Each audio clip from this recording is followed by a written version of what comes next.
the 7-day fever that almost killed him, a typhoid emergency. Imagine feeling a fever coming on. You take some herbs, you rest, you think it'll pass. But day after day, it gets worse. The headache is pounding, your stomach hurts, and you're so weak you can barely stand.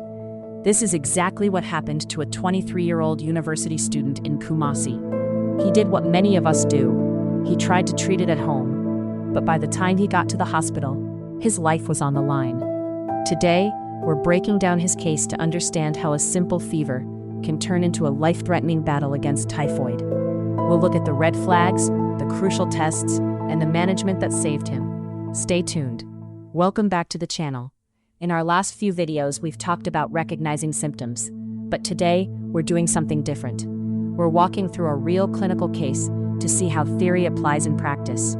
This is about a 23-year-old male student, and his story is a powerful reminder that prompt medical evaluation isn't just a suggestion, the difference between a quick recovery and a devastating complication. Let's get into the case. Our patient is a 23-year-old student from Kumasi. He arrives at the medical ward after a week of suffering at home. For 7 full days, he had a high-grade fever. He also complained of feeling completely drained, with a bad headache, tummy troubles, and no appetite at all. Like many young adults, he first tried to manage it himself with herbal medication. But when his condition didn't improve, he knew he had to seek real help. On examination, the doctors found a really sick young man. His temperature was a scorching 39.5 degrees Celsius. His pulse was a bit fast, and his blood pressure was a little low. When they pressed on his abdomen, he felt specific pain in the right lower part, the right iliac fossa. Interestingly, he wasn't yellow, no jaundice, but he mentioned he'd been constipated for 4 days. So what's your diagnosis? Based on the prolonged fever, the specific belly pain, and the loss of appetite, the primary clinical diagnosis here is typhoid fever, caused by the bacteria Salmonella typhi. The pain in the right iliac fossa is a key clue, often pointing to inflammation in the intestinal area, which is classic for typhoid. But a diagnosis is just a hypothesis until you prove it. So, what tests should the doctors order?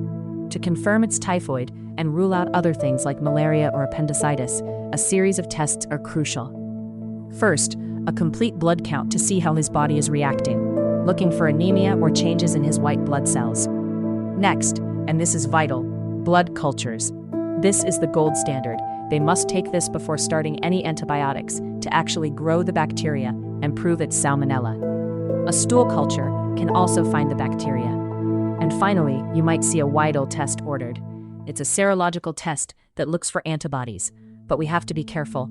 It's not always accurate and can be misleading. So it's not used alone for diagnosis. Now, this is where this case gets serious. Why all the urgency?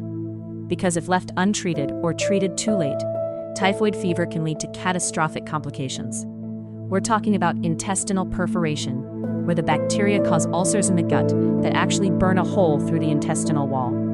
This is a surgical emergency.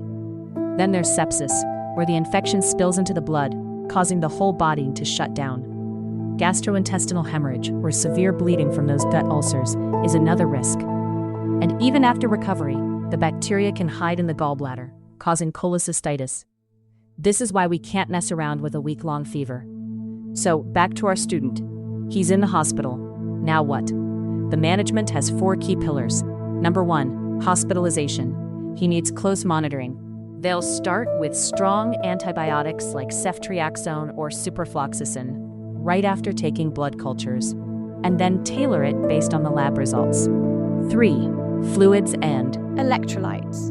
With that high fever and constipation, he's at risk for dehydration. IV fluids are likely needed to keep him stable. And 4, supportive care. This means managing his fever with antipyretics, ensuring he gets some nutrition, and constantly monitoring his vitals to catch any sign of those complications we just talked about. Because the medical team acted quickly and followed these steps, our patient had the best chance for a full recovery. This case is a perfect example of why we, as future healthcare practitioners or just informed individuals, need to be vigilant. A fever isn't always just a fever. especially when it lasts for days, is accompanied by abdominal pain, and doesn't respond to home remedies. It's a red flag that demands a thorough medical evaluation. Let's stay informed, stay prepared, and always lead with compassion in our care. Thanks for watching. If you found this breakdown helpful, please like and subscribe for more clinical insights. And let me know in the comments, what other medical cases would you like us to cover? See you in the next one.